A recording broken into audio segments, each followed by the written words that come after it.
là, c'est C'est le le début. début. Et c'est là qu'on est stressé. Ouais. Vous avez con juste avant. Ah, c'est vous qui nous le dites. Bah, du coup, bienvenue sur Café 3D. Merci. Du coup, bah, là, aujourd'hui, on accueille du coup Camille et Luc, qui sont bah, du coup deux mentors. De menteurs aussi. On est un peu des menteurs. Ouais, également, l'animation, ouais. c'est libre. Deux mentors en animation, du coup. Et bah, du coup, on va un peu parler de leur parcours, de pourquoi la 3D, et quelles écoles vous avez fait, etc. etc. Du coup, bah, on va commencer par Camille. Pourquoi tu es partie en 3D et quel est ton parcours genre, scolaire, etc. Pour en arriver là? Avant, Camille. au tout début. Au tout début. Alors, bien, merci déjà de nous avoir invités, moi, je suis ravi d'être là. Alors, faire un petit parcours, moi, ça fait vraiment longtemps que je m'intéresse déjà à l'animation. Petit, vraiment l'école primaire, hein, je ne pourrais pas dire entre le CP, CE1, CE2 à quel moment, mais je voulais ou faire de la BD ou faire du dessin animé. Moi, j'étais très, on va dire, fan de Tex Avery. Vraiment, je pense ce qui m'a le plus porté enfant. Je regardais aussi le vendredi soir, il y avait ça cartoon et il y avait beaucoup de Tex Avery quand j'étais plutôt petit, puis j'ai vite lu la collection. Et puis la 3D, j'ai accès à des films un peu marquants. Il y a eu The Mask, qui m'a beaucoup marqué. Un petit clin d'œil à Tex Avery aussi.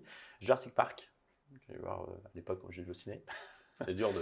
Et, l'éviter, et puis Toy Story, le premier, ça a été un déclic. Et puis la capacité à avoir un métier derrière, c'était des choses qui sont arrivées quand j'étais au lycée. J'ai commencé par une année à l'université en fac d'art plastique. Je faisais un peu de cours aussi aux Beaux-Arts, je faisais beaucoup de dessins. Donc moi je dessine vraiment beaucoup depuis la maternelle, depuis vraiment petit. Et puis j'ai passé différents concours, donc Gobelin, Superfocom et autres.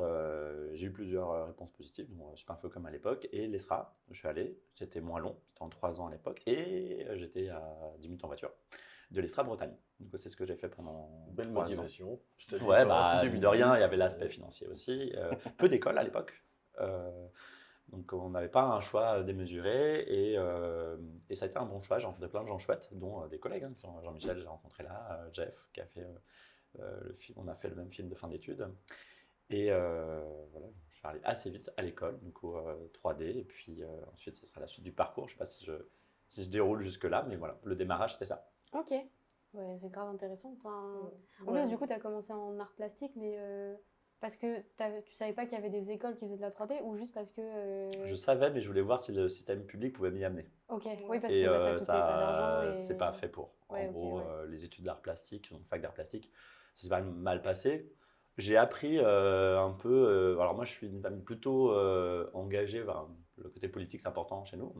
Et à la fac, j'ai pu apprendre ce que c'est que faire des panneaux de manifestation, organiser des piquets de grève et tout ça, parce qu'on était à Rennes 2 et c'était une année très intense. À l'époque, C'est hyper c'était utile pour CPE. devenir J'ai fait des animateur. super affiches et tout, en caricaturant à l'époque Sarkozy et Villepin.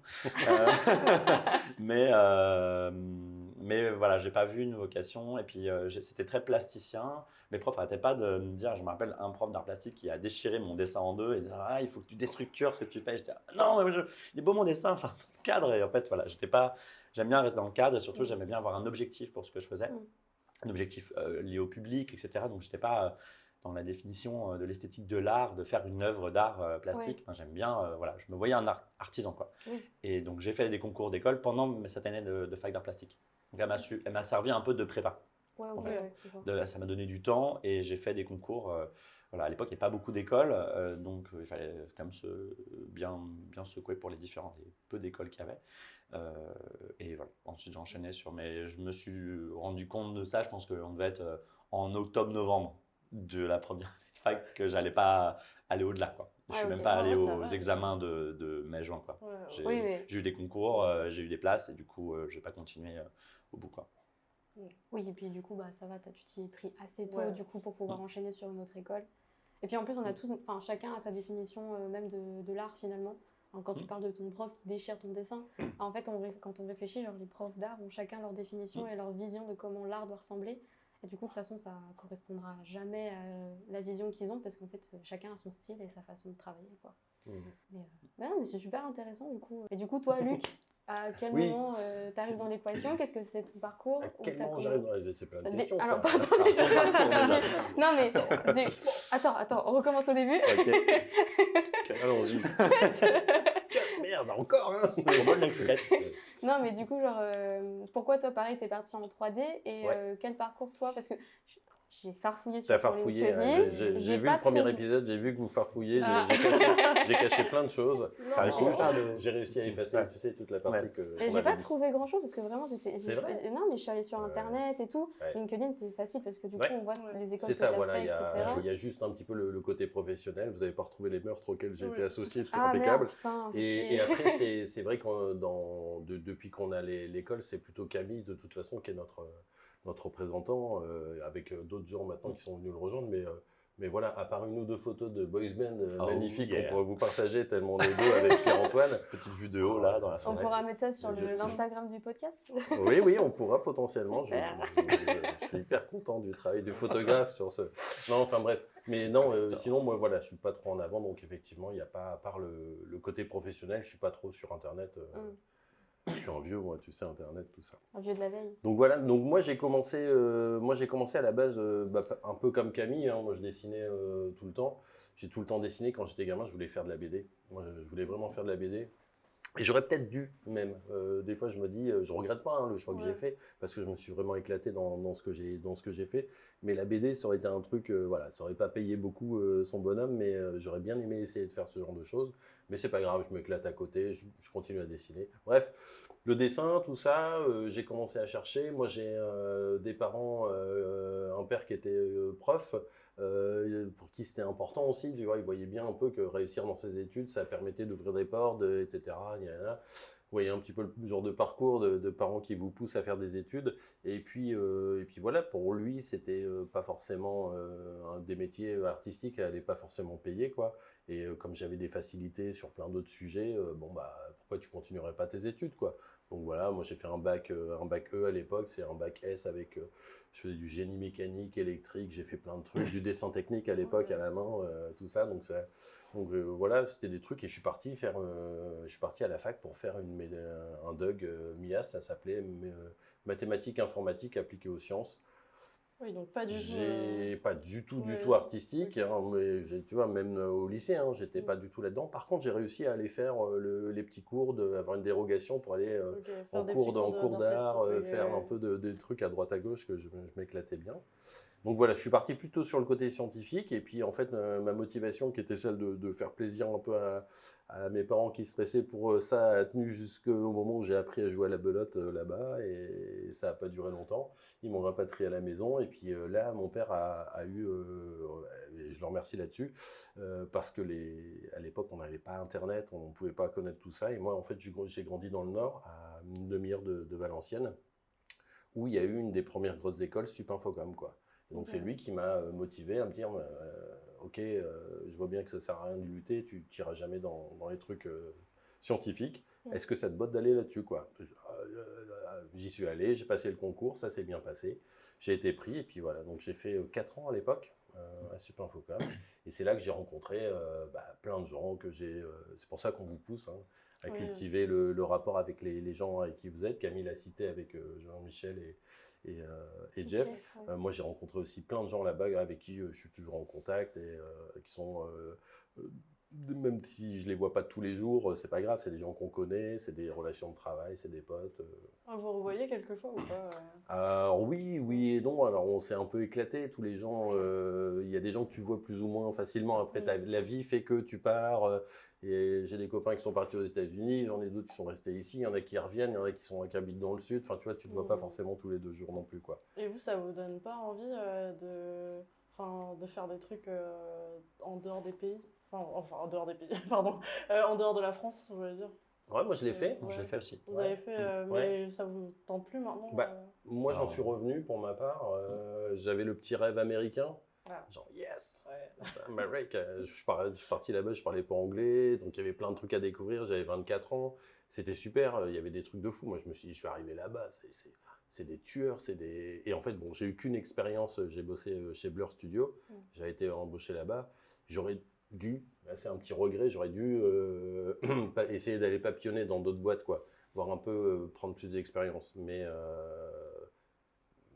le côté français, tu vois, la France, le petit côté, tu vois, j'ai un humour, je dis plein de conneries, j'aime bien les trucs un peu décalés, un peu des fois un peu politiquement incorrects aussi. Bah, c'est pas trop le genre de pays où forcément c'est évident de rencontrer, tu vois, un public, on va dire, là-dessus. Et, C'est pas le même humour. C'est pas le même humour, tu vois, Bah, ça les empêche pas d'avoir un très bon Mm. humour sur plein de trucs, hein, mais en tout cas, les gens que je côtoyais à l'époque, c'était pas ça, et puis la France me manquait un peu. Donc voilà, j'ai fait, principalement, ça a été ma seule vraie expérience à l'étranger, en travail à l'étranger. Ok. Donc, je réponds Et à la toi, même c'était question. Toi, c'était l'Espagne, hein, c'est ça? Ouais, ouais, puis moi, pour vrai, dire juste quelques mots là-dessus, j'ai vraiment adoré mon expérience là-bas. Et puis, elle m'a, je pense, pas mal transformé dans ma manière de voir le travail. Et je pense que Creative Seas n'existerait peut-être pas si j'étais pas allé en Espagne, Ah ouais. pour différentes raisons. Même la manière de voir les gens. Hein. Ouais, Je aller me voir les permets, gens, hein, etc. de rebondir. Je dirais que j'étais quelqu'un de, avant de partir en Espagne, j'avais fait un peu plus de 3 ans de carrière avant de partir là-bas. Je compte bien, pour peut-être me mélanger dans les années. Mais j'étais assez carriériste. Très passionné par mon boulot. Mon démarrage s'est très bien passé, ça allait très vite. J'ai surtout fait du long métrage. J'ai rencontré plein de gens super. Pour la petite histoire, j'ai failli partir en Australie avec des collègues de mon première expérience en fait. Où, on avait des plans. En gros, on avait des premiers collègues qui étaient déjà partis à Animal Logics à Sydney et on avait un petit peu des plans pour y aller. Et puis j'ai fait une rencontre, Zaline, à l'époque, et je ne suis pas parti pour rester avec elle. Merci à l'époque. Céline. Merci. Et Ça dépend comment tu le dis, voilà. tu vois. Et du coup, mais par contre, ce qui nous avait réunis à l'époque, voilà, on avait une envie mutuelle de partir quelque part, mais elle était instite, elle pouvait pas partir comme ça, et et puis on était ensemble depuis genre 2-3 mois, et où j'ai fait ce choix de dire bah non, je préfère ne pas partir, j'aurai une autre opportunité plus tard. Je préfère de profiter de cette opportunité et j'ai bien fait parce que ça c'est bien, quoi. Ça continue toujours et c'est bien et ça se passe très bien. Mais j'ai eu l'opportunité ensuite de travailler en Espagne. J'ai d'abord travaillé sur un coup de tête. J'ai été contacté sur LinkedIn par un recruteur italien qui vivait à Valence, Valencia, en Espagne. J'ai passé 3 mois à bosser sur le pilote d'une série télé. Ça m'a beaucoup plu, une petite immersion en Espagne. Après, je suis revenu en France. Donc là, c'était au bout de 2 ans, je pense. 2 ans de boîte, c'était après mon deuxième projet. Et après coup, c'était le moment, on est un peu dans la crise, on devait être en 2010. Il y avait la crise des subprimes, il y avait moins de taf. Je n'ai pas réussi à choper c'était une crise quand même assez lourde. Hein. Il y a Attitude qui a fermé, il y avait plusieurs boîtes qui avaient fermé les unes derrière les autres. Durand-Dubois n'était pas loin à cette époque-là de fermer. Je ne suis pas rentré, je n'étais pas, on va dire, dans le cercle de personnes. Il y avait vraiment un travail sur le cercle pour trouver du travail. Mon démarche s'est bien passée, mais je n'étais pas dans le cercle des gens qui sont allés à MacGuff, où Luc était. Pas non plus dans celui qui allait. Il y avait Bibo à l'époque sur Monstre à Paris. Il y avait la mécanique du cœur qui allait se faire à Durand-Dubois. Et le contrat, la mécanique m'est passé sous le nez, mais genre. T'as pas vraiment bossé pas, dessus, du coup pas beaucoup, non. C'est qui a Et bossé dessus c'est un de nos anciens, ouais, un des ceux qui ont lancé Benoît Guillou. Ok. Et j'ai cherché quelque chose d'autre. On s'est dit qu'on voulait aller à l'étranger. Et le mec qui m'a recruté à Valence travaillait dans un autre studio à Grenade. Je voyais qu'il cherchait des gens, je l'ai contacté et il me disait qu'il cherchait des gens plutôt en prévise. Moi, j'étais vraiment animateur déjà à ce moment-là. J'ai dit pourquoi pas tester la prévise et j'ai fait un test et voilà, c'est bien passé. Test, petit tips. Ce test, je l'ai reçu à 18h et j'ai renvoyé le résultat à 1h du matin pour montrer que je pouvais faire un truc vite. Ouais. Parce que moi, j'avais compris en début de carrière que on me l'a souvent dit, mon avantage c'était plutôt sur ma vitesse qu'à ce moment-là sur ma qualité. Alors mon top niveau de visuel, on va dire. Du coup, ça s'est bien passé. Je suis parti en Espagne. Ça a changé ma vision un peu de comment j'envisageais ma carrière. Okay. Je me voyais partir aux États-Unis, partir dans un gros studio. Il n'y avait pas encore Illumination, donc les gros studios c'était que aux États-Unis à l'époque. Donc c'était que Sony, Disney, Pixar, DreamWorks, Blue Sky. On n'avait pas les mêmes budgets du tout en fait. Ça, ou sinon il y avait l'Angleterre qui commençait à sortir des films assez cool aussi en long métrage d'anime. Je n'étais pas attiré du tout par le VFX, je voulais vraiment faire de l'anime. Du coup, j'ai vécu cette expérience. J'ai travaillé pendant quasiment 2 ans et demi sur le même projet. Je faisais du board, de la prévise pendant un peu plus d'1 an, la pré-prod d'anime, l'anime, puis le commercial. L'anime commercial, quand on vend un film, voilà, donc j'ai fait l'équipe tout du long et j'ai adoré l'expérience. Et c'est le projet qui m'a fait comprendre que ce que j'aimais, c'était le voyage et pas le résultat. on travaillait sur un film très connu, m'importait moins que de travailler avec une équipe qui m'éclatait, dans un contexte qui m'éclatait. J'avais l'impression d'avoir passé 3 ans en vacances. Vraiment, on travaille beaucoup, mais enfin, comme dans pas plus qu'ailleurs. Mais l'ambiance du studio, le fait de parler espagnol, voilà. Puis il devait faire beau aussi. Hein, Il devait faire beau. Ouais, c'est vrai qu'en Espagne. Voilà. Ouais. Après, moi, il faisait bien chaud parce que là, l'Andalousie, c'est quand même bien. Voilà. Mais j'ai vraiment adoré. Dans un pays du Nord où il fait 6 mois la Ouais, nuit, c'est sûr. Il y a pire destination. Voilà, Grenade, voilà. c'est une ville vraiment Quand même. magnifique. J'adore cette ville. J'ai rencontré plein de gens super. J'ai eu plein de copains espagnols qui sont venus à mon mariage en France, qu'on est revenu après. C'est vraiment des gens que j'ai adoré là-bas. J'ai fait venir plein de copains en plus de France que je m'étais fait. Trop bien. Et quand ils recrutaient, donc on avait une petite communauté là-bas où on se voyait presque tous les soirs, on chantait, on picolait, on faisait la fête. Enfin, c'est vraiment des années super. Mon premier enfant est né là-bas d'ailleurs, sur la fin du séjour, Axel. Et du coup, voilà, changement d'état d'esprit. Ma première expérience d'enseignant, c'était là-bas. Ok. Le studio était en partenariat avec l'Université de Grenade. Il y a eu un master qui s'est monté, un master 1, et il me demandait à qui était motivé pour donner des cours d'anime. Mhm. C'était une sorte un peu, on appelait tout ce qui est, j'en ai vu toutes les écoles d'anime qu'il y avait en ligne, mais c'était vraiment que anime. Comme ce que faisaient les Gobelins par exemple à Annecy, c'était qu'une formation d'animation. Et du coup, j'ai dit pourquoi pas. C'était ma première expérience en espagnol, du coup. Ouais. Et c'était super. J'ai vraiment beaucoup aimé. L'Espagnol, ils aimaient bien qu'un Français vienne. J'avais un petit côté exotique. Et l'accent était très tolérant avec l'accent et tout. Donc, c'était une super expérience. J'amenais un peu culture française dans les intercours. Genre, tu faisais des courts-métrages, des fois d'école ou de studios français. On a une super histoire de l'anime en France. Que même un pays voisin comme l'Espagne n'a vraiment pas le même niveau de production, la même quantité, le même historique. Des auteurs, par exemple, de BD, des collègues qui se faisaient éditer en France. Comme Francis Porcel, par exemple, qui est un super auteur et qui est édité en France aujourd'hui. Ok. Jean-Claude Guarnido, qui est bossé à Disney c'est vrai. France et qui s'est fait éditer. Donc on a une culture qui nous est un peu enviée de pas mal d'artistes espagnols. Et on avait pas mal de collègues italiens, où c'est encore pire que l'Espagne, qui viennent bosser en Espagne. On n'a pas du tout égaux en Europe sur la quantité de prod qu'on a. Voilà, j'ai adoré cette expérience. Puis après, j'ai eu l'opportunité en fin de prod, il a fallu que je parte. Et on serait resté plus longtemps, sinon. Mais il a fallu parce qu'il n'y a pas eu de deuxième projet. On a eu une pré-prod d'un autre projet, il ne s'est pas fait. Ce qui arrive comme ça. Et donc j'ai postulé à différents endroits. Et puis à ce moment-là, j'ai eu plein d'opportunités. C'était la fin de crise, il y avait plein d'opportunités. Soit je partais à Londres, plutôt ou à Double Negative ou à Framestore, pour ensuite aller au Canada, soit retourner en France.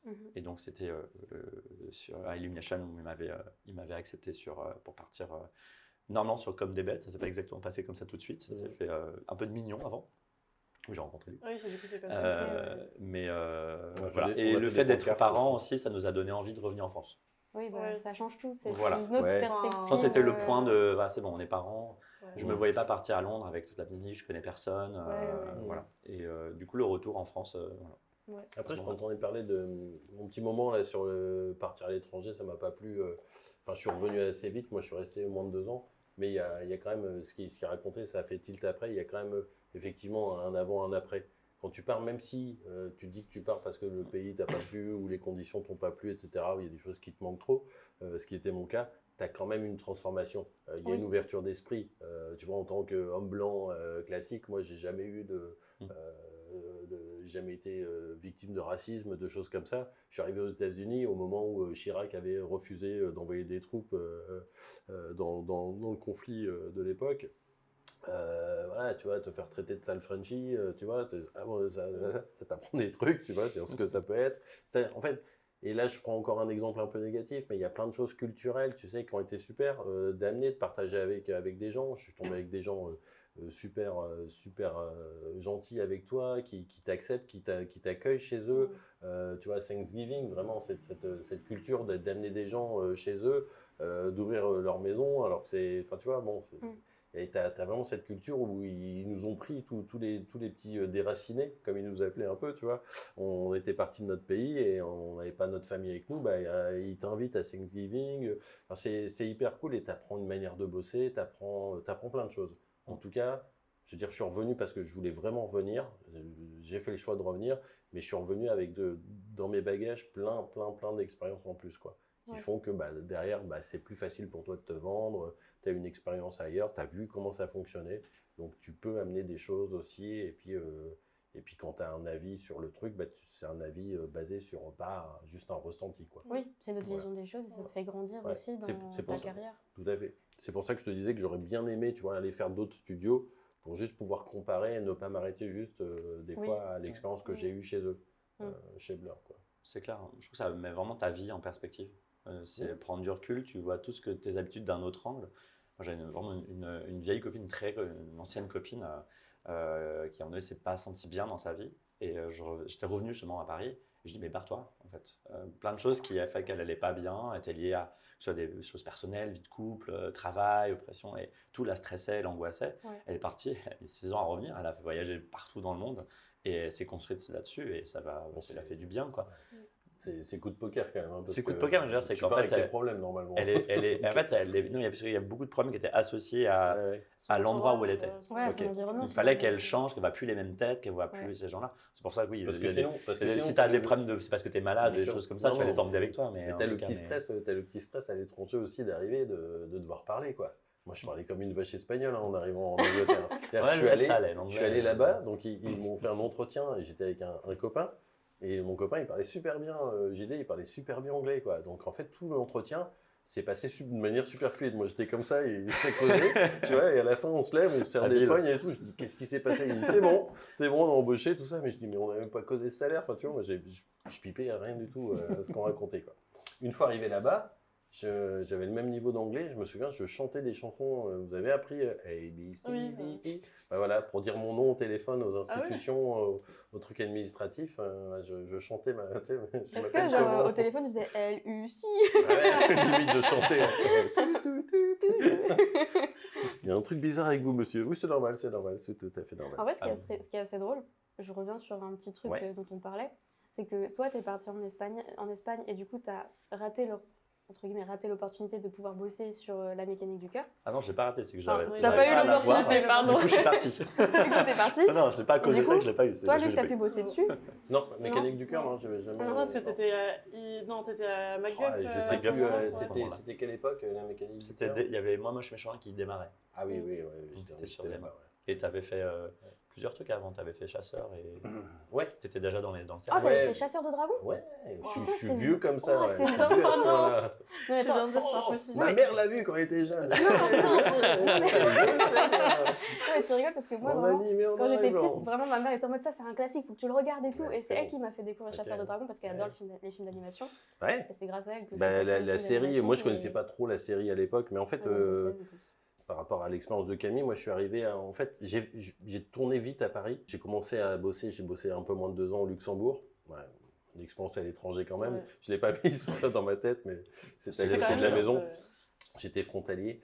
Et bref, après ça, je suis vite arrivé sur Paris. Je suis arrivé sur Paris, j'ai squatté des canapés à droite à gauche pendant 6 mois. Et j'ai bossé dans des trucs de pub, j'ai fait beaucoup de pubs, ouais, de petites pubs à droite à gauche, Ouais. plusieurs studios. Et puis, parce que je voulais voir, et puis je savais pas où aller, je savais pas où me poser, donc je vivais un peu avec mon sac à dos, jusqu'à ce que mes potes en aient marre de me voir et me foutre ailleurs, je cherchais un autre canapé. Et puis à un moment, je me suis dit, bon, soit je m'installe, soit là, coup de téléphone de un de mes copains avec qui je bossais, qui était un ami de l'école, et qui lui a eu le job à Los Angeles. Et c'est comme ça en fait que j'ai réussi à partir là-bas, via ce mec-là. Donc je me suis barré, mais quand je suis revenu, j'avais bossé quand même un petit chouïa, j'avais bossé un petit chouïa à MacGuff, donc ça s'appelle MacGuff Ligne. C'était la boîte originelle, MacGuff Ligne, qui existe toujours d'ailleurs. Et j'avais bossé avec eux sur, pareil, peut-être une pub ou deux ou un truc comme ça. Je me souviens plus très bien.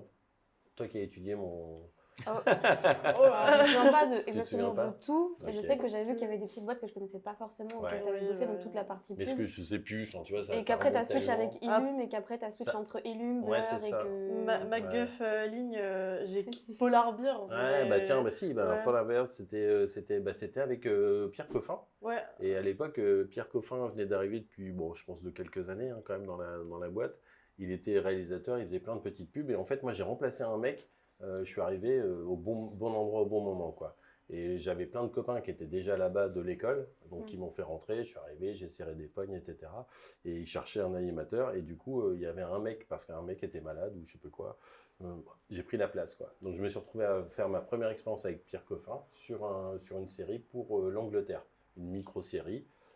J'animais comme un pied, mais c'était pas grave, ça passait bien, on arrivait à faire un truc.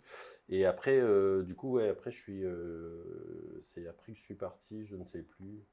Oh, C'était ça en commence à- 2002, je crois. Ouais, ça, oh non, mais c'est pas très grave. Luc est plus vieux que toi, du coup. On a une petite décennie, les gars. Ah, Ouais, une petite décennie. Ouais. Ouais, Une non, petite on est 10 On a ans. 9 ans, d'accord. On a 10 ans. Ah oui, ah oui, oui, oui. ok, Ouais, d'accord. ouais. Donc voilà, ouais, donc, pour revenir au bordel, l'idée c'est qu'en gros, moi j'ai connu MacGuff au tout début. Et donc MacGuffling, ils étaient pas très nombreux, on a fait pas mal de petits trucs, ils avaient fait beaucoup de séries parce que Pierre Coffin était de plus en plus coté, donc il avait des séries plus grosses. J'ai fait une série en direction d'animation avec en co-direction avec un autre collègue.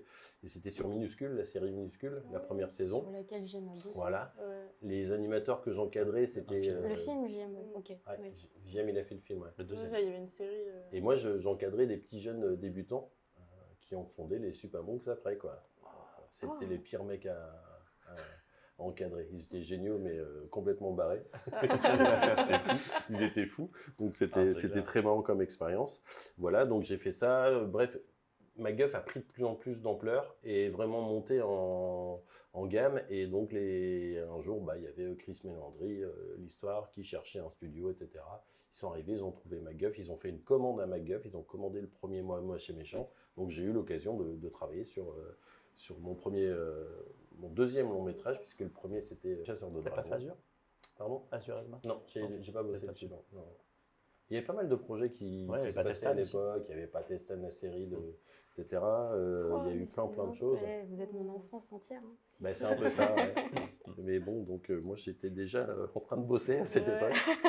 Et Moi, je donc voilà, regardais donc il y a eu ça, plein de oui. trucs, et puis après, voilà, MacGuff est devenu Illumination, etc. Et puis là, on a enchaîné les films. Ouais, pour parler un peu le avant l'Espagne et puis les limites d'opportunités, parce que c'est souvent une question qu'on se pose. Moi, j'ai vraiment, enfin, je considère que j'ai eu de la chance en termes de timing. Après, on a fait un bon travail, on a eu un très bon film de fin d'études, on a eu un prix aussi grave et tout. Donc la démo devait être pas mal à l'époque, en tout cas. Ouais, quand même, c'était bien ton film. Et quand je suis sorti d'école, j'ai eu plusieurs opportunités. On m'avait proposé un CDI dans un studio de jeux qui s'appelait Étrange Libellule à Lyon, qui a fermé. J'ai dit, il y a beaucoup de choses qui ont fermé quand on parle du renouvellement. J'ai eu l'opportunité de travailler, d'avoir un stage, sinon à Sparks Animation, qui démarrait un long métrage. Et on avait demandé, il y avait un des potes du groupe qui avait un peu plus de contact que les autres. On était en Bretagne, on ne connaissait pas de Parisiens et tout ça. Et lui, il avait été pris en stage, il était embauché pour aller à Buff Company. Ouais. C'était sur Arthur les Minimoy, je ne sais plus le combienième, premier ou Premier, deuxième, sûrement, le premier. Mhm. Il lui a parlé de mon cas à un sup qu'il connaissait, et le sup lui a dit qu'il prenne le stage. Ce sera mieux pour sa carrière que de prendre le boulot à l'époque. Et du coup, j'ai suivi le conseil, c'était un excellent conseil. Moi, c'était une prod de cœur aussi, j'ai vraiment adoré. Sparks Animation, donc c'est sur le film Igor, Ah, c'était Igor. oui, je l'ai vu. C'était Sparks, voilà, de c'était Tony Igor. Leondis. Et j'ai adoré les gens que j'ai rencontrés là-bas.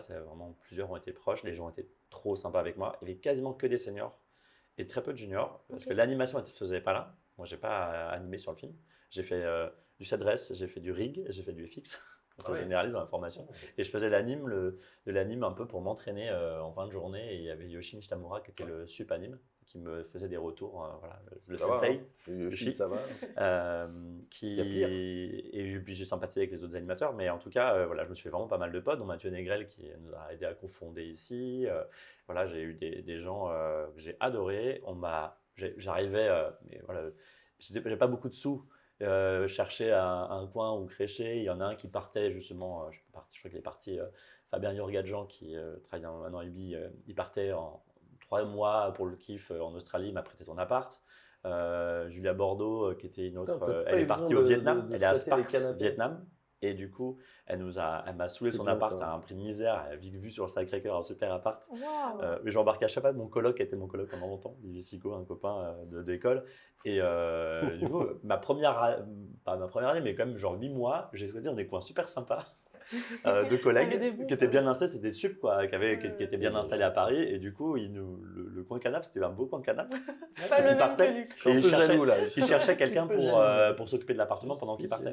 Et, Ah, bon, bah, Ah oui, Ça, et c'est en fait, cool. voilà, on était quoi, je pense, deux juniors un peu stagiaires. J'ai même des collègues qui m'ont encouragé à couper mon stage plus tôt pour passer en emploi et j'ai eu 1 an en fait. Ma première expérience, c'était 1 an.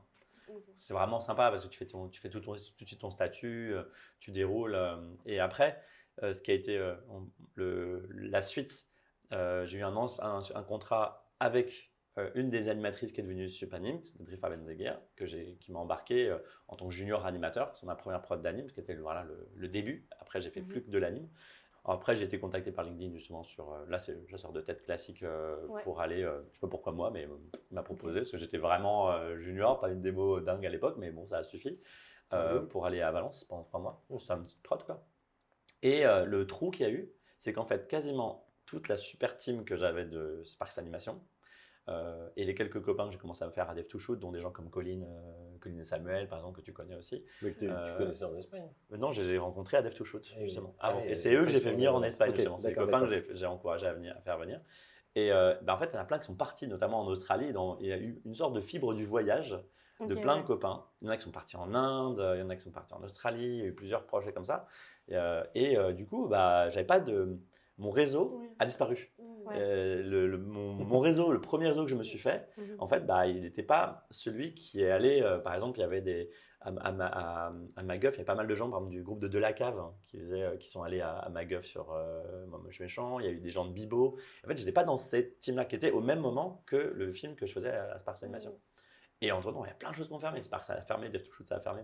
Toutes mes premières boîtes, elles ont fermé quasiment. Il y a eu une vague, justement, cette grosse vague un peu dure. Et Attitude Studio, et plein de studios comme ça qui ont fermé. Et c'est pour ça que c'est le moment où je me suis mis à rechercher. Parce qu'au début, je ne recherchais pas. Et après, j'ai pu chercher. Ouais. Et j'ai cherché un dernier coup l'Espagne. Et après, quand j'y étais, en fait, c'était pas vraiment de la recherche. J'avais des anciens collègues qui étaient dans différents studios, donc Illumination, Framesource, c'est aussi des anciens collègues. J'avais plusieurs collègues qui étaient de l'Espagne qui étaient partis à Sony, à Vancouver, où j'avais aussi des plans. Ça s'est éclaté. Et en fait, j'ai eu un très gros réseau suite à cette dernière expérience en Espagne. Vraiment à l'étranger, c'était entre des potes d'avant qui commençaient à revenir en France et mon réseau s'est vraiment consolidé. Donc j'ai pu vraiment chercher du travail. Après, j'ai pas fait beaucoup d'autres travail parce que vrai, je suis allé. J'en ai fait quelques-uns entre Valence. J'ai fait de la série pendant 1 an. J'ai fait un peu de pub à McGuffline et puis après l'Espagne. Et puis après Illumination et puis après Creative Seed. Ouais, c'est là où on voit l'importance du réseau, du coup. Oui, mais du coup, après être revenu en Espagne, t'es allé à McGuff, c'est ça? En fait, j'ai fait Sparks Animation 1 an, Dev to Shoot un peu moins d'1 an, où j'ai rencontré d'ailleurs Maxime Devanlay, que certains ont rencontré il n'y a pas longtemps. Puis après, j'ai passé 3 mois en Espagne, à Valence. Puis après, j'ai retravaillé 1 an en France, où j'étais à Studio Harry. Sur la série Léon l'intérieur de la savane. Quelques mois, je ne sais plus combien de mois, à McGuffline sur différentes pubs. J'ai fait des pubs Happy Meal, Bashkiri, des trucs comme ça. Une petite pub chinoise aussi extrêmement étrange en termes pour du lait avec plein de types de céréales étonnants dedans. Et J'ai fait des pubs pour du papier de toilette turc. voilà. Et ensuite, en fait, je finissais McGuffline quand j'ai commencé à avoir l'opportunité en Espagne, à Grenade, à postuler. Et en fait, j'ai eu le truc avant la fin de mon contrat, mais en fait, j'ai eu une période assez intense. C'est-à-dire qu'entre mon premier contrat et le départ à Grenade, j'ai dû prendre 2 mois et demi de vacances sur 3 ans et demi d'activité. J'ai vraiment je finissais un contrat, j'enchaînais l'autre. Où je coupais un peu, je reniais un peu la fin pour ne pas rater le début de l'autre. Mais j'ai vraiment de ce côté eu de la chance parce que c'est des contrats longs. J'ai pas beaucoup de boîtes en tout à mon actif parce que j'ai fait quasiment que des contrats assez longs. Puis l'Espagne, ça a duré 3 grosses années. Puis après, Illumination. Donc c'était à chaque fois des longs contrats. En vrai, c'est bien parce que c'est stable. Du coup, oui, moi j'étais plutôt permittant que. Généralement, c'est ce qui se passe quand même, c'est que ton début de carrière, tu vas papillonner parce qu'on te propose des petits jobs à droite à gauche. Et puis même toi, tu cherches quoi. Tu cherches un petit peu, donc si tu as l'occasion, voilà, tu vas faire une petite mission là, ils vont pas forcément te rappeler tout de suite, ils n'ont pas d'autre boulot, tu vas chercher ailleurs. D'où l'importance aussi de pouvoir être mobile au départ ou d'aller dans l'endroit, tu vois, Paris, ça reste bah, tu peux habiter dans Paris et rayonner dans Oui, pas mal de boîtes, quoi. n'importe où. Quand tu vas à Grenade ou ailleurs, qu'il y a une boîte et qu'elle ferme, bon, bah, tu C'est un peu reprends plus, tes ouais. affaires, tu repars Ouais. ou tu montes une boîte toi-même. Mais quand tu es jeune comme ça, voilà, tu bouges vite, quoi. Ouais, donc faut pas avoir peur de l'aventure, quoi. Ah, au début, ouais, et puis c'est tellement formateur à plein de niveaux que Ouais. faut l'être. Hein. Là, je repense à Maxime, il est resté là, il n'arrête pas, il enchaîne, il bosse tout le temps. Là, il est à Paris, mais Maxime, il n'a pas arrêté de bouger, quoi. Ouais, Annecy, voilà. Sud, Donc il m'a Paris, dit, bon, c'est un peu Angoulême. long parce que lui, il est un peu plus âgé aussi, il était en reconversion, mais il bouge tout le temps, quoi. Et c'est super, il a pu bouger entre Annecy, il est reparti, il a bossé un peu à Marseille, je crois, il est reparti à Paris, il est revenu. Enfin, Oui, de toute façon, il faut être polyvalent Tu peux bosser, et oui. pouvoir bosser Il partout. arrive, il genre, prend Après, il arrive, il est c'est prêt, une quoi. question d'opportunité, de chance. Là, Ouais, on c'est est ça. dans une période qui est Voilà. plus dure, on est en crise. Comme, bah, voilà, moi, Mm. c'était cette crise qui a fait que je suis parti en Espagne. Sinon, je serais peut-être resté à Paris. En fait, et il n'y avait pas l'opportunité. Je pense que j'aurais pu trouver du travail. C'était pas encore, on était encore dans le début. Il y a eu quand même plein de studios qui ont fermé. Vraiment, après mon départ, dans la petite anecdote, c'est que le studio dans lequel je travaillais à Grenade a failli récupérer la mécanique du cœur. Parce que Durand Dubois a fermé pendant ce projet-là. Oh, Tu sais, wow. tu Ça aurait comme été ça en ça aurait mode. été un petit, Allez, un c'est petit s'il te pionnier plaît. rigolo. Je l'ai Mais, raté de en ça, fait, là, ils je ont peux l'avoir. été, je sais que le patron de la boîte espagnole était venu me voir et me dit mais tu connais le projet, la mécanique du cœur, etc. Et puis en plus à l'époque, La mécanique, hein, les artistes n'étaient pas encore au courant, les artistes Je parle à la pas mécanique, à Durand n'étaient pas encore au courant que le projet était en train de potentiellement partir. Sérieux? Parce qu'en Wow. fait, ils étaient en train de... Voilà, donc moi j'ai eu l'information et puis j'en ai parlé quelques-uns et j'ai dû faire partie un peu de certaines fuites de l'information parce que j'ai Ah bah parlé, bravo, ouais, mais Camille. vous allez... Moi j'ai dû innocemment dire, mais vous allez arrêter ah bon? Et là je fais, ah merde. Bon, bah, personne m'a dit que c'était non officiel, tu vois. C'est bon, ça fait plus de Lâche 10 ans. le micro. Voilà. Mais ouais, clairement, ça a été. Mais en fait, le studio se portait mal. On fait. en apprend des belles. Il a fermé peu de temps après. Et parce que bah, c'est la crise économique, hein, c'est la Ouais, crise bah des ouais. subprimes. Ça a été très dur pour. Comme la crise qu'on vit aujourd'hui, elle est très liée à l'économie globale. Hein. La crise, c'est pas que notre secteur, c'est plein de secteurs qui sont en C'est plein de difficulté. secteurs différents aussi. Et quoi. voilà, donc c'était ce qu'on vivait. Donc moi, on va dire, j'ai passé la crise au soleil à Grenade pendant 3 ans de contrat et c'était vraiment super. C'était plus qu'une planque, c'était Et parfait. toi, quoi. Luc, la crise? Bah, la crise, il y en a eu plusieurs, donc on parle de laquelle, de qui, de quand. Bon, vous voyez que j'ai du mal à me repérer dans le temps des fois. Quel âge j'ai Celle déjà de 2008, c'est nous, c'était entre 2009 et 2012, on va dire 2009, que ça moi, a été le plus déjà, épais. j'étais déjà avec MacGuff Illum. T'étais Là, installé, donc, ouais, j'étais installé. Moi, je leur ai fait quelques infidélités de temps en temps. Je suis allé dans d'autres boîtes, mais j'étais devenu intermittent, quoi. En fait, comme je faisais partie des premiers à être là, je te dis, hein, au début, c'était MacGuff, c'était vraiment une petite boîte, quoi. Petite boîte, je veux dire, elle pouvait monter à 30, 40, 50 personnes. On avait 2 open space dans lesquels on bossait, on faisait des pubs, etc. Et puis après, bah, tu vois, c'est devenu de plus en plus gros. Donc au début, j'étais là, je connaissais tout le monde. Donc tu voyais, il y avait beaucoup de gens qui tournaient. Donc le fait que moi, j'ai construit mon réseau par rapport à tous les gens qui ont circulé là-bas. Et puis voilà. Et puis après, bah, c'est devenu de... Après, c'est plus facile forcément d'être là, tu es dans les murs, quoi. Donc c'est plus facile. Et donc je pense que, j'ai pas de souvenir exact, il faudrait que j'ai ma chronologie là, mais je pense que j'étais là-bas à cette époque. Hein. Ouais. J'étais là-bas, Ouais, je j'étais pense. soit Après, 2010, c'était vu quoi le timing, c'était ça. 2010, c'était, on devait être sur les premiers, moi chez Méchant. Donc ça veut dire que voilà, j'avais fait 1 an et demi, de série chez eux. J'avais de minuscules, j'avais fait Chasseur de Dragons pendant un peu moins d'1 an, je pense, un truc comme ça. 2010, t'as fait Un monstre à Paris. Et ben voilà, il y avait Monstre à Paris, t'es tu passé vois, à Bibo, du coup. la petite Voilà. infidélité où je suis allé chez Bibo. T'allais chez Bibo. Et voilà, et à l'époque. Ouais, mais après, ils sont tous retournés, tous ceux de Bibo, ils sont partis. Moi, j'étais pas à Bibo, Bien du coup, sûr, après, vous êtes tous allés sur des. Ouais, moi je dis. Bah, c'est Salem, Sans méchant. Salem qui m'a emmené là-bas, quoi. Il m'a attrapé en pause, Ouais, il du m'a coup, dit, dis donc, viens avec moi. On Ouais. est parti voir chez puis- Bibo, ils ont embauché. Et puis il y a eu Pas un plus moment où il y a change. eu plein de C'était cool. films. Au même moment, entre Attitude Studio qui sortait pas mal de choses, il y avait Sparsine il y a eu un moment, il y avait plein de prods en même temps. De la cave sortait tout ce qui est les films un peu de contes là, avec les medleys de contes, le Chaperon Rouge, le Loup, Je me souviens les plus trucs trop comme de ça, ces trucs-là. Cendrillon Ok. et puis voilà, c'est un Ah, mélange un les- petit peu. ok, Je ne me rappelle ok. plus le nom des films, mais voilà, ils sortaient ça. Ceux qui passent souvent à la télé où tu le fais c'est la Reine des Neiges. Non, en fait, c'est la Reine des Neiges, mais fait. Je sais pas si c'est ce genre de truc. Mais Mais non, mais ça se tenait, c'était un des premiers films avec un rendu temps réel. Mais bon, ça piquait un peu à l'époque, quoi. Et voilà, il y avait plein de prod, et d'un coup, ça s'est tari. C'est-à-dire que du coup, il y a plusieurs films, il y a plus de prod, du coup, des studios qui faisaient des longs métrages, il y en a plein qui sont cassés la figure. Et il n'est resté à un moment donné que Illum, tout le monde voulait aller là-bas, sur Moche Méchant. Il y avait la mécanique, mais il y a eu une grosse concentration du long métrage qui s'est fait là. Non, mais même au moment où il s'est lancé, il y avait plusieurs films qui étaient en train de terminer, donc Monstre à Paris, etc., qui étaient dans une temporalité proche. Donc si tu étais sur celui-là, tu n'étais pas sur l'autre parce qu'ils s'overlappaient, en fait. Et du coup, après, il a fallu bouger. Et d'ailleurs, je vois un petit peu sur ce genre de film, avant les blockbusters, c'est super expérience. Moi, je sais que quand on peut aller sur des films que j'appelle moyen de gamme, c'est le top parce qu'en tant que junior, middle, tu as une liberté de fou. Tu vas faire plein de choses, tu vas vite rencontrer tout le monde, c'est pas trop gros, donc tu vas te faire un réseau plus fin, plus amical, plus voilà. Et c'est vraiment trop bien. Dragon, nous on était une équipe, je sais pas, les 20, 25 en anime. Au plus gros, peut-être une trentaine, et t'as le réel qui est avec toi, quoi. Parce que le réel, c'est le dire d'anime. C'était 2 réels, et du coup, on était avec le mec tous les jours. Et puis t'as des quotas beaucoup plus élevés que faut envoyer, sur la série, mais il faut quand même envoyer. Et donc, du coup, le mec te fait vachement confiance, quoi. Parce que il n'a pas le choix, de toute façon. Donc, toi, tu peux prouver aussi beaucoup de trucs, amener beaucoup de choses. Enfin, c'est assez chouette, quoi. Oui, et puis aussi, du coup, au fur et à mesure, vous avez gagné en expérience. Et alors, c'est peut-être une petite question un peu maladroite, mais en gros, vous avez fini les études, vous arrivez dans le monde de l'industrie, vous n'avez pas le niveau forcément d'un senior, etc.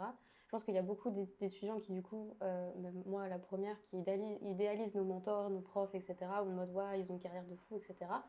Où nous, on stresse, on se dit comment on va y arriver dans ce milieu, etc. Mais on était nuls, nous, quand on a Et commencé. vous, comment ça s'est passé au début, quoi? Est-ce que, en termes de niveau... Si vous avez les images, amusez-vous à montrer, parce que moi, je l'ai mis sur le serveur, là. Ouais, Regardez mes démos de l'époque et mes premiers courts-métrages à l'école. Rigolez un peu, quoi. Moi, je les ai montrés aussi, sur les petits points de carrière. J'ai montré les premières séries sur lesquelles j'ai bossé, quoi. Et une petite fierté quand même du truc, mais j'ai appris énormément. Moi, je savais pas animer en sortant de l'école.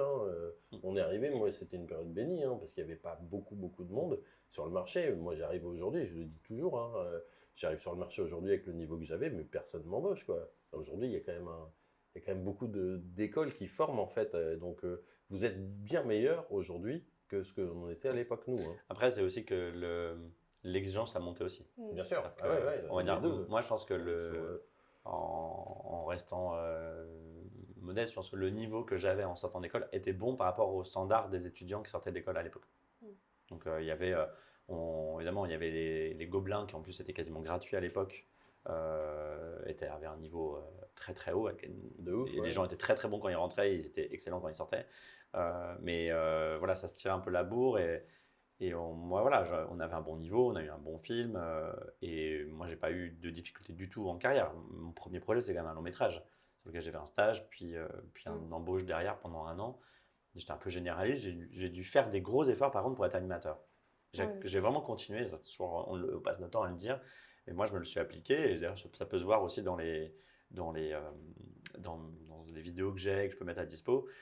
J'ai animé beaucoup le soir, pour pouvoir devenir animateur, d'abord mon premier poste, et après vraiment devenir l'animateur que je voulais être, c'est-à-dire rentrer sur des projets un peu plus quali.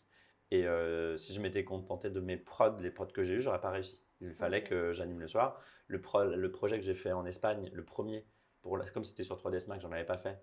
J'ai discuté avec des copains qui en avaient fait, qui m'avaient donné des cours de 3ds Max, et j'ai fait du coup une anime test sur 3ds Max. Donc il fallait que je fasse en parallèle de mon boulot, et j'ai fait pas mal moi j'avais besoin on va dire de cadre pour finir ce que je commence, sinon je fais beaucoup de trucs, et du coup j'avais fait par exemple le challenge 11 Second Club. Donc si vous cherchez sur 11 Second Club, vous regardez Camille Campion, vous verrez des vieux trucs. Hein. Le premier date de 2009. Ouais, mais on va aller chercher. Et vous pourrez aller voir sur Eleven va Song les Club parce que diguer tu as un les petit peu archives. tout ça. Et c'est super vieux, Eleven Song Club, ça tourne encore, mais c'est vraiment très vieux. On va aller Et, vite. voilà. Et du coup, je faisais le concours, ça me permettait d'aller au bout et ça me faisait des animes d'acting que j'avais pas dans ma démo. Parce que Ok, j'avais c'est surtout des séries, beaucoup de body mécanique et du coup, l'acting, je m'étais forcé à faire ces challenges en ligne que je faisais en gros sur un mois, sur 2-3 week-ends quoi, à charbonner. Après, quand j'étais en Espagne, j'en ai fait mais plus C'est pour quand le tu veux plaisir. monter, hein. Là, quand je les ai gagnés, j'avais pas d'enjeu. C'est quand tu veux monter de niveau, c'est Ouais. là qu'en fait tu as intérêt à bosser. Quoi. Parce Ça. que c'est vrai que tu fais de la série, tu es embauché sur une série, tu apprends plein de trucs. Moi j'ai appris à bosser sur la série. Moi j'ai bénéficié de l'aura du nom de l'école, je suis Infocom, qui avait déjà 10 ans quand j'y étais, tu vois, donc il y avait tout un passé, beaucoup d'étudiants qui étaient sortis et ça suffisait à l'époque à dire bah oui j'ai fait cette école-là, donc ça te servait à rentrer sur un boulot. Mais j'ai appris vraiment à bosser, à faire de l'anime sur une série, quoi, à bosser régulièrement. Mais Camille a raison, si tu veux te dire, bon, j'en ai marre de la série et tout, j'ai envie de monter un peu, qu'est-ce que tu as? Tu as des trucs à montrer où tu as fait 15 secondes, 10 secondes, 15 secondes par jour. Bon, c'est pas terrible le niveau, tu vois. Donc forcément, si tu veux monter, bah là, tu vois, tu fais de la pub, tu changes de format, tu fais de la pub. Et du coup, la pub, c'est speed, mais c'est des plans plus courts, c'est plus punchy, c'est plus machin. T'arrives quand même Ça dépend des pubs. Ça dépend des pubs, mais tu arrives quand même à mettre un peu d'énergie. Bon, finissez tard, hein, je pense que tu fais pas mal d'heures, mais voilà. Et au pire, tu fais des petites démos chez toi, tu fais un petit plan. Ça arrive à tout le monde hein, d'avoir un petit moment où tu prends le temps chez toi de bosser. Quoi. C'est pas une question en plus de senior, middle et tout ça. Moi, mon premier poste de senior, c'est à Studio Harry. C'est assez tôt dans ma carrière. Je devais être dans mes 2 ans et demi de taf, quoi. Et par contre, j'avais pas du tout le niveau pour être. J'aurais été pris junior sur un Moche Méchant.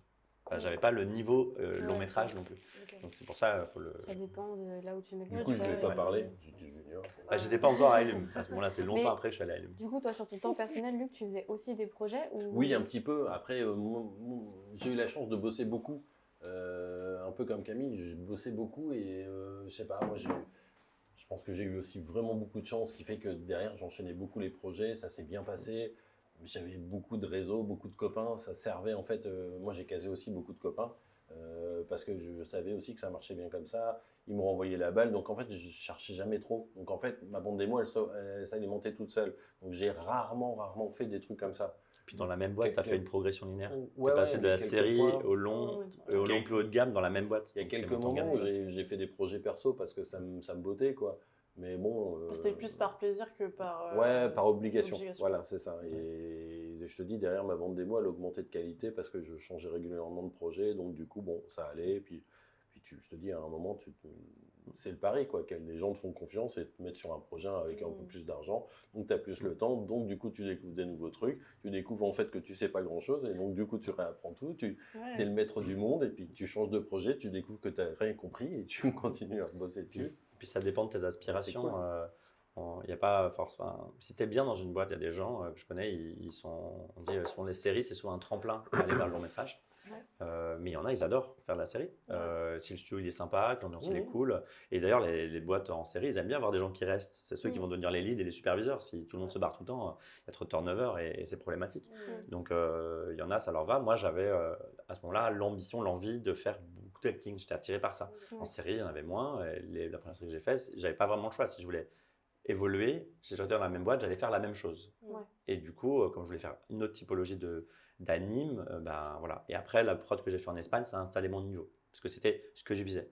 Et à un rythme en plus qui m'allait parfaitement. Donc j'étais plutôt des côtés un peu nerveux, dans lequel j'étais très à l'aise, donc j'arrivais à faire quand même de la qualité dans cette vitesse-là. Il y a des gens qui galéraient un peu parce que c'est un peu trop nerveux. Il est furieux. Hein, et du coup, j'aimais bien, c'était vraiment mon espace, mon timing en fait. J'ai du 4 secondes jour. 3-4 secondes jour, j'aime bien. C'est mon bon équilibre. Mais 3-4 secondes jour avec 17 personnages qui se Non, tiennent les uns pas les tout le autres. temps non plus. Mais Donc, en tout cas, c'était. Personne voulait les plans. Personne voulait les plans que Camille faisait. Quoi, tu vois. Nous, on était là. Cette séquence-là, je la prends pas. Ils sont tous en train de se. Moi, je la voulais pas non plus. Il la voulait pas, mais il n'avait pas le choix. Mais c'était lui qui la faisait. Quoi. Mais tu la faisais bien. Du coup, au moins, ça lui a permis de se pratiquer et du coup d'être dans des trucs où t'es pas forcément à l'aise, mais c'est bien de le faire parce que genre après. Si, il est à l'aise. En fait, ce qu'il faut, c'est Il est à surtout l'aise. savoir où vous êtes à l'aise. là-dessus. C'est où vous êtes à l'aise. Et on le dit régulièrement, c'est aussi pour ça qu'en année, on aime bien dire c'est bien de faire un peu de cardio, parce que peut-être que vous êtes quelqu'un de cardio. Il y en Ouais. a, et ils sont pas rapides, mais ils sont très bons, ils sont très fins, ils Mhm. arrivent à avoir du recul sur leur plan. Et moi, par exemple, je m'ennuie dans mon plan assez vite. Mm. Vraiment, c'est Toi, que faut que je ça pense que je aille vite. plafonne Faut en que ça, niveau faut que ça bouge. artistique parce qu'au bout d'un moment, je me fais chier. Il faut que je change de plan. Et je pense que c'était un effort pour moi, Illumination. Tu vois, de polish, polish, Ouais. polish. Un effort plus grand que pour d'autres. Tu vois, ok. Et quand ils ont compris ça, je pense, du coup, on dit bah, tu veux bouffer. Ça mange. Tu vois, ouais, c'est chaud quand même. Voilà. peu Donc lourd, le beau rythme, en fait, c'est pour ça que je pense que mon idéal de prod, ça n'a pas été du Illumination, à moi. Parce que trop exigeant de ce type-là en termes de.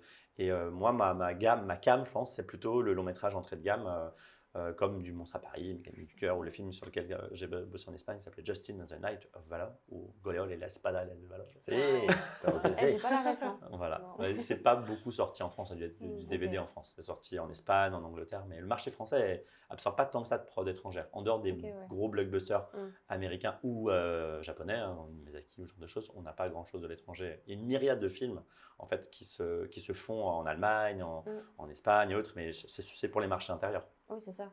Et Luc, toi, t'as eu des préférences ou c'est plus en mode. Sur quoi? Bah, par exemple, du coup, Camille, lui, il préfère les entrées de. Je sais ça, c'est ça. Ouais, milieu de entrées gamme, oui, milieu de milieu de gamme, gamme, un peu plus ouais. fluide et tout. Ouais. Moi, j'ai bien aimé faire plein de choses. J'ai bien aimé la série parce que je te dis, ça m'a appris des choses en fait. Donc voilà, pour un intérêt de développement personnel, de mes talents d'animation, c'était intéressant de faire plein de choses, de plein de formats, de la pub, de la série, du long, etc. Après, c'est clair que voilà, une fois que tu as goûté au long métrage, à la qualité, au fait que de ne pas être trop.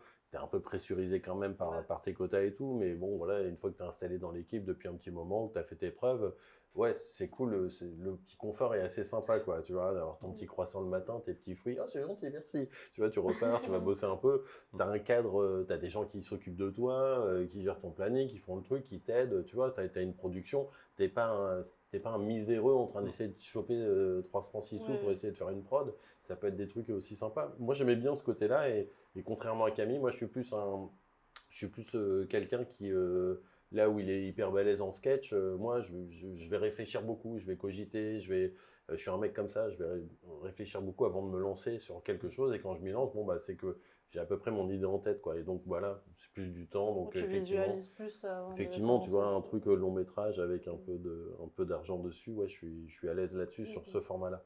Ce qui m'empêche pas de réussir à refaire comme le petit challenge là qu'on fait de temps en temps, à Ouais. refaire, voilà, à sortir mes 5 secondes jour s'il faut, quoi. Mais je suis plus du genre à sortir et puis aller retravailler, et puis j'aime bien, et puis T'aimes tiens, bien j'ai une nouvelle polish. idée, Ouais, c'est puis, ça. puis je vais remettre un petit L'inverse de truc là. Camille. Mais c'est bien, vous complétez bien du coup. Bah Ce qui oui, est- c'est ouais, pour ça que on a une bonne moi je complémentarité. suis hyper content qu'il soit revenu là en anime, parce que moi la manière d'enseigner c'est aussi des portes d'entrée différentes. Le Oui. sujet qu'on traite, c'est un gros sac avec c'est une pelote de laine avec plein de morceaux. Et par quel biais tu rentres dans l'animation, par quel petit fil tu tires. Et moi, j'ai l'habitude de montrer aux élèves, voilà, une certaine méthodologie, une construction qui en fait permet en fait d'arriver et d'être capable de faire des corrections qu'on me demande assez facilement, de construire et de comprendre comment tu construis ton animation. Camille, c'est quelqu'un, je me permets de parler pour toi, hein, Vas-y, mais tu parle pour m'arrêtes moi. si je dis des conneries, mais Camille, c'est quelqu'un qui va marcher beaucoup plus à l'instinct. Et comme beaucoup d'autres animateurs vont marcher à l'instinct, c'est un peu comme des types qui te prendraient une marionnette et qui vont te l'animer en straight ahead, tu vois, comme ça. Moi, je suis plus, voilà, je construis étage par étage et je renforce et je vais finir par détailler. Et ce qui fait que ce système de construction peut me permettre de revenir. Moi, j'ai dû apprendre à rajouter un peu de la folie là-dedans. C'est un peu mon côté scientifique. Donc, j'ai dû apprendre à mettre de la folie. Camille, côté folie, il l'avait d'instinct. Il a appris à amener de la méthodologie par-dessous pour pouvoir être efficace dans son travail et comprendre comment il construisait ces choses. Donc, le fait qu'on bosse tous les deux comme ça, je trouve que c'est bien parce que ça permet aux élèves à qui ça parle, la méthodologie, tu fais, ah ok, je suis rassuré et tout, je suis ton truc, ah ça marche bien son truc, c'est cool, et après on leur apprend à lâcher les chevaux, quoi. Ouais. Lui, il a aussi la manière d'amener, et c'est pour ça qu'on fait souvent les mêmes groupes, on les encadre une fois lui, une fois moi, etc. On change, et toi tu les abordes beaucoup plus sur, mais vas-y, mais lâche-toi, mais qu'est-ce que c'est que ce truc, fais-moi de la belle pause, allez, tac, on y va, clac, clac, et c'est vrai que tu les pousses beaucoup plus là-dedans, moi je suis structuré un peu plus, et je dis pas qu'il l'est pas, hein. Mais, Non, en plus, c'est des mais on se approches. complète, quoi. C'est des choses, ouais, on aborde légèrement différemment en fait. Moi, par exemple, je suis assez technique. J'ai fait du rig et tout ça, je suis assez à l'aise dans la technique, donc ça c'est un gros conseil. Les animateurs, Je suis hyper technique. bossez le rig quand vous pouvez parce que ça vous permet d'être rapide. Une des raisons de ma vitesse, en dehors du fait que je suis relativement speed comme personne, Trop je pense. fort. Je suis nerveux quoi. J'aime bien, je suis pas quelqu'un d'extrêmement calme tout le temps. Voilà, mais je pense que, puis je rêve d'anime. Hein. Quand je suis dans mon truc, je m'enferme dans mon anime, donc je suis très très concentré. C'est une des raisons de la. Moi, j'écoute jamais de musique, je ne fais jamais rien d'autre. Puis même, j'ai même pas besoin de casque. Il faut taper sur la table pour me réveiller, me sortir de l'anime. Ça, c'est extraordinaire chez lui. Je suis très concentré et puis je suis très à l'aise avec le logiciel. Et donc le rig, ça aide à se dire qu'un personnage est facile à manipuler. Donc je le pimpe quand j'ai besoin, enfin je rajoute des éléments techniques. Donc c'est ce qui m'a permis, notamment à Illum, d'absorber, d'avoir de la méthodologie pour bouffer des plans avec 15-20 personnages dedans. Parce qu'il faut être très méthodologique, mais plus à l'aspect technique. Et du coup, je fais plus sur ce qu'on appelle la méthodologie d'anime elle-même. Genre, est-ce que je mets mon break là, etc. Là, c'est vrai qu'il y a un petit côté de balèque. Je fais, il faut que les poses me plaisent et j'aime pas. Par exemple, j'utilise pas le graph editor. Okay. J'aime bien rester dans le plan, j'utilise beaucoup les motion trails, je redessine par-dessus. J'ai une approche un peu comme si je faisais de la 2D dans la 3D. Mais du coup, tu fais un truc un peu genre plus brouillon au début et puis après tu viens retaffer c'est ça, ouais. ce qu'il fait. Ouais, après j'aime bien rester dans le step longtemps et du coup je pousse mes poses assez loin quand même. Donc ça ressemble quand même à la méthode de Luc, c'est juste que il y a un côté un peu moins scientifique. Okay. Ouais. Mais ça ressemble en fait, il y a un petit côté moins ordonné, mais quand même il y a une logique. Moi, ma logique, elle est très claire dans ma tête. Mais dans ta tête. Ouais, mais même je pense que quand, je sais pas, on va demander aux animateurs si c'est clair ou pas, mais la régie valide. Je pense que c'est juste qu'elle est différente. Elle est différente de celle de Luc, mais il y en a une. Enfin, moi, j'ai une routine, quoi. Une routine que je fais de manière systématique, qui fait que d'ailleurs, c'est un peu une faiblesse de mon anime. La manière de Luc, elle est plus structurée et du coup, il va plus loin dans son plan. Moi, des fois, j'applique ma recette et pour aller vite. Du coup, ça va vite, mais par contre, et des fois, je sais que j'avais des collègues qui m'avaient dit à Illum, parce que Illum, ce qui est chouette, c'est que c'est challengeant. Enfin, il y a des gens hyper forts. C'est ça qui est chouette dans un studio comme ça. Super balèze. Et il y en a, ils me disaient, c'est dommage, tu aurais pu faire aller plus vite. Ouais, c'est pas grave, c'est passé. Ouais, ça, je me flagellais pas parce qu'il aurait pu être mieux, quoi. C'est pas grave, je suis passé à un autre plan. Et voilà, j'aime bien créer, construire. Ça a pu me conduire à l'après-vis, ça m'avait beaucoup plu l'après-vis, mais c'est vrai que j'aimais bien animer quand même. Mais du coup, je ne suis pas au point d'aller vers l'après-vis. Vu que toi, tu es plus, comme ils disent, structuré, est-ce que des fois, quand vous planifiez des cours ou des trucs comme ça, est-ce que des fois ça clash parce que vous n'avez pas la même méthode des clashs, on a eu des clashs, mais comme tout le monde, tous les gens qui bossent ensemble, après, c'est plutôt des... En fait, c'est pas parce que tu bosses pas ou que tu penses pas de la même manière que t'es pas complémentaire ou... Enfin, tu peux être au contraire, hein, c'est souvent complémentaire, mais je veux dire que tu peux avoir...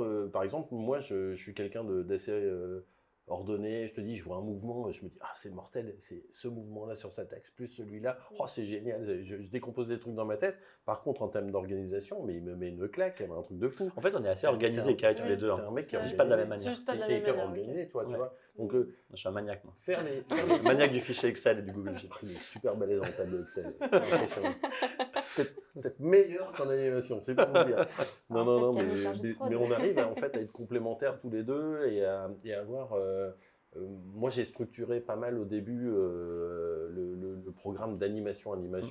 Ici à l'école, on avait commencé, Camille, il était là, mais très rapidement, Camille, il avait plein d'autres casquettes, qui fait que moi, je me suis occupé de l'animation principalement là, sur les toutes premières années, on va dire. Et on n'avait pas assez d'élèves aussi pour vraiment se les séparer. Ouais. Et ça marche pas quand on est les deux en même temps sur le même groupe. Parce que des fois, on dit des choses contraires. Tu te contredis, et ça crée de la friction. Donc en fait, moi, à l'époque, de toute façon, il fallait que je m'occupe de deux choses à l'école. J'ai vraiment laissé de l'air à Luc. Et puis Luc, mine de rien, il avait moi, je t'ai fait pour ça. Je ne sais faire que ça. Non, et puis, qu'est-ce que je fais d'autre? En fait, pour tout ce qui est créer les premiers cours et théoriser l'anime, Luc, il est meilleur. Parce que sa méthodologie, elle est plus structurée. Et alors que voilà, moi, il y a un côté un peu plus à l'instinct. Pour suivre les élèves, ça déroule pas mal. Par contre, à part des exercices justement un peu de débutants, comme un exercice que tout le monde a fait, que j'ai fabriqué, c'est celui du parcours, un peu avec la petite balle partout. Le petit labyrinthe. Ce genre de petits jeux. Moi, j'aime bien concevoir des trucs ça, qui ont du génial, ludique, en fait. C'est cette partie-là. Et c'est le truc. Moi, j'aime du ludique dans la manière de créer des cours de Luc. Et j'aime bien ce truc où moi, j'ai fait des cours que j'ai testés, retestés, tu vois. des petits ateliers qui marchaient bien. Et puis à un moment, moi, tu t'ennuies aussi, tu en as marre de les faire. Les élèves, tu as peur qu'ils s'ennuient aussi. Et beaucoup de discussions, les dernières qu'on a eues là, cette année sur le changement des pédagogiques, moi j'adore ce truc-là. Parce qu'il ramène une fraîcheur par-dessus. Un deuxième cerveau à discuter, c'est ce qui me manquait un petit peu moi aussi. Là, c'était, voilà, et on a pu amener des nouvelles manières de voir et d'expérimenter les choses sur même des processus de gestion des groupes dans leur entièreté. Tu vois, maintenant, on gère tout le monde, les 2, 3, 4, sur des programmes communs, avec des enjeux différents. Enfin, c'est marrant, même sur la pédagogie en elle-même, quoi. Ouais, on est Ça, c'est le département le plus expérimental cette année, je Ça, crois. c'est un autre aspect, parce qu'on était professionnels, et puis ici, on est enseignant, quoi. Donc ça, c'est autre chose, c'est un autre aspect. C'est peut-être le deuxième chapitre, d'ailleurs. Oui, oui, du coup, c'est pas Tiens, le... quelle belle transition. Quelle magnifique transition. Sur 3 ans et demi d'activité. J'ai vraiment, je finissais un contrat, j'enchaînais l'autre. Où je coupais un peu, je voyais un peu la fin pour ne pas rater le